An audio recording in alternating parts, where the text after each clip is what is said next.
Hello friends, welcome again in Simran gardening vlogs. Simran gardening vlogs आपका दिल से स्वागत करता है। और ये देखिए सिमरन गार्डन में आज मैं अपने गार्डन में क्या कर रही हूँ। यहाँ पर कैलेंडुला और पेंजी के जो प्लांट्स हैं, विंटर प्लांट्स हैं, वो सब सूख गए हैं क्योंकि बहुत ज़्यादा गर्मी होने लग गई है। आज तो इतनी ज़्यादा गर्मी थी दोपहर को, और सुबह से वैसे तो हवा चल रही थी लेकिन बहुत गर्म दिन हो गया है। तो गर्म दिन होने की वजह से ये बिल्कुल सूखे हो रहे हैं, और सूखे प्लांट्स जो हैं ये गार्डन में अच्छे नहीं लगते हैं। तो फुल केयर। अब आज का जो टॉपिक है मेरा, ये देखिए मेरे बॉन्जाई के प्लांट्स भी बहुत प्यारे डोरमेंसी से बाहर आ गए हैं और ग्रीन लीव्स आनी शुरू हो गई हैं। और आज का जो टॉपिक है, मैं लूँगी आज के टॉपिक को, मैं अभी आपको बताऊंगी कि आज मैं कौन सा टॉपिक लेने वाली हूँ, और ये बिगिनर्स के लिए बहुत ही प्यारा है। लेकिन उससे पहले मैं थोड़ा सा बॉन्जाई ट्रे की तरफ आपकी नज़र घुमाना चाहती हूँ, क्योंकि बॉन्जाई ट्रे बहुत प्यारी हो गई हैं। और ये देखिए, ये प्लांट है, ये है टर्टल वाइन, और इसका फुल केयर, और सर्दियों में हम इसको कैसे बचा सकते हैं, इसकी सेटिंग कैसे कर सकते हैं, कैसे हम लगा सकते हैं, प्रोपेगेशन कैसे करेंगे, ये सारी बातें मैं आपके साथ शेयर करूंगी। तो वीडियो के एंड तक बने रहिएगा ताकि आप ज़्यादा से ज़्यादा आपकी हेल्प हो सके और मेरी थोड़ी सी मेहनत आपके ज़्यादा काम आ सके। तो चलिए दोस्तों, शुरू करते हैं। सबसे पहले बात की जाए इस प्लांट के लिए। अगर आप हैंगिंग बास्केट लेते हैं, क्योंकि ये हैंगिंग प्लांट ही है, तो ये काफ़ी खूबसूरत होता है और काफ़ी इसका ग्लो कितना अच्छा होता है। और ये देखिए ये कितना लंबा, ये 4 से 5 मीटर तक नीचे तक आ जाता है। लेकिन इसमें कुछ कुछ जो ब्रांचेज़ हैं वो सूख गई हैं मेरी, इसीलिए मैं अब इसको प्रोपेगेट भी करूँगी और पूरी बास्केट एक तरह से नहीं बनाऊँगी। तो ये गार्डन का कॉर्नर जो है, बुद्धा कॉर्नर, ये तो मेरे को बहुत ही अच्छा लगता है और आज मैं यहीं काम करने वाली हूँ।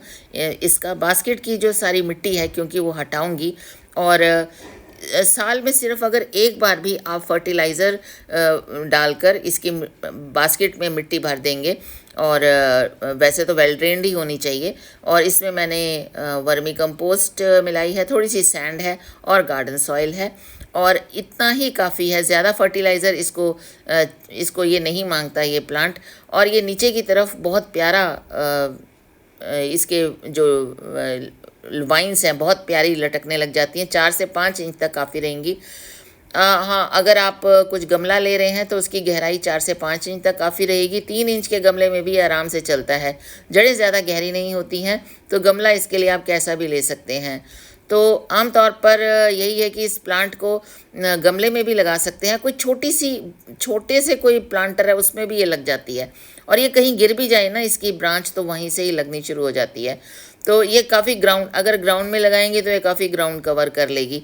तो अगर आप हरियाली लाना चाहते हैं तो इस प्लांट को आप लगा सकते हैं, क्योंकि गर्मियों में हमें मेन हरियाली चाहिए होती है। जहाँ हम नॉर्दर्न एरिया में रह रहे हैं, एनसीआर में, यहाँ गर्मी बहुत होती है, तो इसलिए इस गर्मी में हरियाली हमें चाहिए। और हमारे फ्लावर्स गिन चुन के ही, ये देखिए सामने पिटूनिया भी मेरा बहुत अच्छा चल रहा है, गिन चुन के हमारे सदाबहार हैं, या हमारा जो ये पर्पल हार्ट के छोटे छोटे फ्लावर्स निकलते हैं, या फिर हमारे पास बोगनविलिया बचता है।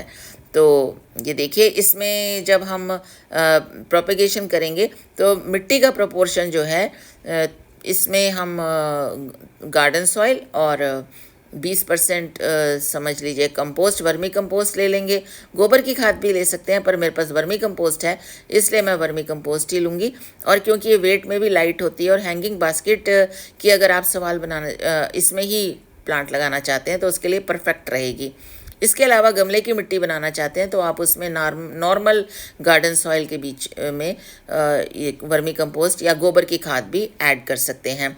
अब लोकेशन की बात करें तो लोकेशन ऐसे पॉइंट पे इसको 2-3 घंटे की धूप भी बहुत ही अच्छी होती है। ज़्यादा तेज़ धूप ये सह नहीं पाएगा धूप में, और जो पत्तियां होती हैं ये ज़्यादा गुड़ी हुई होती हैं। और पास इसके अलावा आपके घर में अगर धूप नहीं आती तो ये पॉइंट अच्छे, तो ये बहुत अच्छे से चलेगा। ये उस क्षेत्र में भी अच्छे से चलता है, उस एरिया में भी जहाँ पर धूप ज़्यादा नहीं आती। जो धूप में रहते हैं उनका भी मैं बताऊंगी कि वो कैसे किस तरह से बहुत ज़्यादा धूप से इनको बचाएं। तो आमतौर पर 3 घंटे की या 1-2 घंटे की धूप इसके लिए बहुत रहती है। बहुत तेज़ धूप में इसको नहीं रखना है क्योंकि ये फिर ख़राब होने लग जाता है। हाँ, ये अपनी लाइट से भी जो रोशनी होती है दिन की उसको भी अगर वो एब्जॉर्ब कर ले तो ये चल जाता है। तो इस तरह से ये बड़ी प्यारी लेयरिंग में चलता है। हाँ, अगर कोई लेयर इसकी सूख जाती है तो उस सूखी हुई लेयर को आप या ब्रांच को हटा सकते हैं। तो यहाँ मैंने कनेर के ये जो लगाए हुए हैं अभी तक तो ठीक है, सूखे नहीं हैं। तो देखते हैं ये कब तक चलते हैं हमारे। तो जो मैं इसकी बात कर रही हूँ वर्मी कंपोस्ट की, इसकी पत्तियाँ पहले नीचे की ओर जाती हैं और हरी नज़र आएंगी। और अगर आपके हैंगिंग बास्केट में ये लगा रखा है तो यहाँ भी ये देखिए कि पत्तियाँ आपको अगर कोई सूखी हुई मिल रही हैं तो ये देखिए यहाँ पर मेरे पप्स बड़े प्यारे जो स्पाइडर के हो गए हैं और ये तो इन्होंने ज़मीन ही पकड़ ली है। तो इसका मतलब है कि यहाँ भी ये एक मेरा प्लांट तैयार हो रहा है। तो कोई बात नहीं, प्लांट तैयार होगा तो मैं इसको पॉट में जगह दूंगी। और मेरे पास 4-5 हैंगिंग बास्केट भी हैं, तो क्या पता मैं स्पाइडर को हैंगिंग बास्केट में ही जगह दे दूं। और इसके अलावा ये मेरा जो यहाँ पर बोगनविलिया लगाया था वो भी बहुत प्यारा चल गया। और ये देखिए कड़ी पत्ते के बीज बन गए। जो मैंने पिछली बार आपको कड़ी पत्ते की एक वीडियो शेयर की थी उसमें फूल थे उस टाइम, लेकिन अब ये बीज बन चुके हैं, यानी हफ्ते 10 दिन में इसके बीज भी तैयार हो गए हैं। तो ये जो प्लांट है, और यहाँ देखिए पार्सले का, गर्मी ज़्यादा हो गई है तो इसीलिए इसकी ग्रोथ भी कम हो गई है, इसलिए मैंने इसको छाए में रख दिया है। छाए में रखते ही इसके पत्ते आने शुरू हो गए। और जो ये वाला इस पे हम ये तुलसी का भी बहुत प्यारा मेरा प्लांट हो गया है।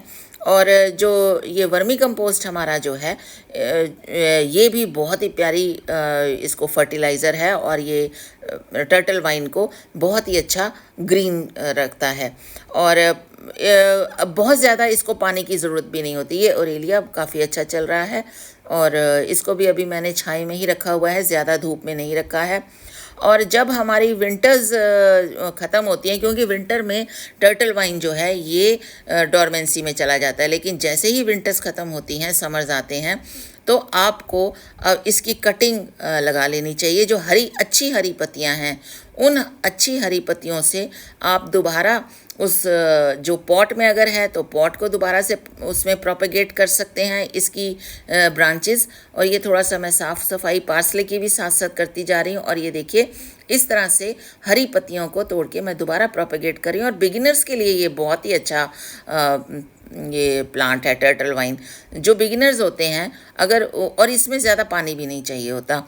हाँ, फर्टिलाइज़र इसको हम देंगे नवंबर में या अक्टूबर या नवंबर में, तो क्योंकि फिर इसके बाद ये डॉर्मेंसी में चला जाता है। और इसमें इसकी जो मिट्टी है वो भी, जैसे मैंने अभी आपको बताया, वेल ड्रेन्ड सॉइल होनी चाहिए। और यहाँ जहाँ पर इसको धूप मिलती रहे, अगर आप इसकी कटिंग सितंबर या अक्टूबर या नवंबर, इन 3 महीनों में कभी भी लगा कर रख लेंगे तो ये प्लांट सर्दियों में भी बहुत अच्छी चलेगा। और अभी तो कटिंग लगाने का परफेक्ट टाइम है, ये वाला टाइम, जो कि आप ये समझ लीजिए ये अप्रैल है। ये देखिए ये 2 बास्केट्स मैंने तैयार कर ली हैं इसकी, और इसको हैंगिंग बास्केट में लगा दिया है। मेरे पास 4 बास्केट्स मैंने तैयार की हुई हैं। मैं 2 या 3 टहनियाँ लाई थी नर्सरी से, और उस 2-3 टहनियों से ही मेरी 4 बास्केट्स बहुत ही प्यारी तैयार हो गई हैं। और यहाँ पर ये जो मेरा स्टेयर केस कॉर्नर है, ये आपने पहले भी देखा होगा। और यहाँ पर बड़े प्यारे क्यूट कपल रखे हुए हैं, जिसके बीच में मैंने जेड प्लांट रखे हैं, डेफिनबेचिया साइड पे रखे हुए हैं। ये भी बड़ा ऑर्नामेंटल प्लांट होता है डेफिनबेचिया भी, और ये भी ऑर्नामेंटल प्लांट होता है टर्टल वाइन भी। और बहुत थोड़ी सी जगह घेरता है हैंगिंग प्लांट में। हैंगिंग बास्केट में आप कहीं भी इसको हैंग कर दीजिए। और अगर आप ये देख रहे हैं कि अगर कुछ आपको लग रहा है कि ये ढीला पड़ रहा है, तो इसमें आप नीम ऑयल का भी, वैसे मैं नीम ऑयल की जगह मैं तो यही अपना मेरा लेमन एंजाइम है उसका ही स्प्रे कर देती हूँ। मेरे पास ये वाली, क्योंकि अब समर्स आ गई हैं तो विंटर्स में ये थोड़ा सा परेशान करता है, इसकी ब्रांचेस सूख जाती हैं, तो इसीलिए ही मैं अब समर्स में इसको नए तरीके से फिर दोबारा तैयार कर रही हूँ। देखिए इनमें कुछ ब्रांचेस सूखी हुई हैं, जो ग्रीन ब्रांचेस हैं उसी को ही मैं ले रही हूँ। तो ये मेरा, आप समझ लीजिए 6 या 8 महीने पुराना है मेरा ये 4 बास्केट्स जो हैं। तो इसलिए इन बास्केट्स को दोबारा से आप बना सकते हैं और ये बहुत ही प्यारी हैं, कटिंग से कहीं भी लग जाती हैं। और जो ग्रीन पोर्शन है उसी को ही आप यूज़ कीजिए, सूखी हुई जो टहनियाँ हैं उसको आप यूज़ मत कीजिए या काट दीजिए। तो मैं तो इसको गमले में नहीं लगाती। हाँ, अगर आप गमले में लगा सकते हैं इसको तो गमले में भी बहुत ही प्यारा लुक देता है। बालकनी में अगर रखिए और गमले में बालकनी में रखेंगे और नीचे तक जहाँ पर आपकी रेलिंग लगी होगी अगर गमला वहाँ रखेंगे तो आपकी बहुत ही प्यारी लुक बाहर से देखने को आएगी, क्योंकि ये बिल्कुल नीचे चले जाते हैं और लटकते हैं तो बहुत ही प्यारे टर्टल वाइन लुक देते हैं। तो साथ साथ मैं आपको, क्योंकि कॉर्नर में ही काम कर रही हूँ, तो साथ साथ मेरी ये नज़र बार बार कॉर्नर्स पे भी पड़ती है, तो मैंने कॉर्नर में भी ये अपना तैयार कर रही हूँ। ये एक तरह से आप समझ लीजिए, अगर आपने मेकओवर करना है अपने गार्डन का तो ये टर्टल वाइन की से उसके बास्केट बनाइए, उसके गमले बनाइए, कुछ भी बनाइए, लेकिन ये इतना प्यारा पौधा ये आपके पास से नहीं जाएगा। अभी ये साल्विया भी चल रहा है मेरा, और यहाँ पर देखिए ये मेरा पिटूनिया भी काफ़ी अच्छा चल रहा है, फ्लावरिंग दे रहा है। तो ये जो है आप एक प्लांट की कटिंग लीजिए और इस तरीके से कितने सारे प्लांट्स आप टर्टल वाइन के तैयार कर सकते हैं। तो जो बिगिनर्स होते हैं, बिगिनर्स के लिए ये बेस्ट प्लांट है। और अगर आप कुछ मेरे को इसके बारे में मेरे से पूछना चाहते हैं तो कमेंट सेक्शन में आप पूछ सकते हैं।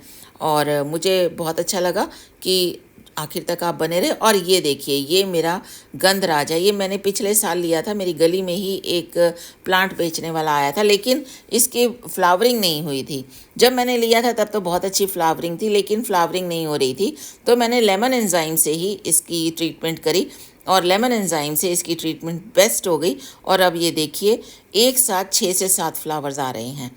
तो ये मेरी बाहर से जो बोगनविला की बेल है वो अंदर आ गई है, वो मैंने जानबूझ के अंदर की है क्योंकि यहाँ बिल्ली बहुत परेशान करती थी। और ये जो गंधराज का पौधा है इसको बहुत परेशान किया, लेकिन जब से अब मैंने केयर करनी शुरू करी इसकी, और लेमन एंजाइम से ही मैंने केयर करी है और वर्मी कंपोस्ट भी डाला था, तो इससे देखिए कितने प्यारे बिल्कुल गुलाब के जितने इतने बड़े फूल आए हैं इसमें। और ये मेरी सारी बास्केट्स तैयार हो गई हैं टर्टल वाइन की, और बहुत ही प्यारा ये बास्केट लग रही हैं। और ये मेरा क्यूट कपल, थैंक यू।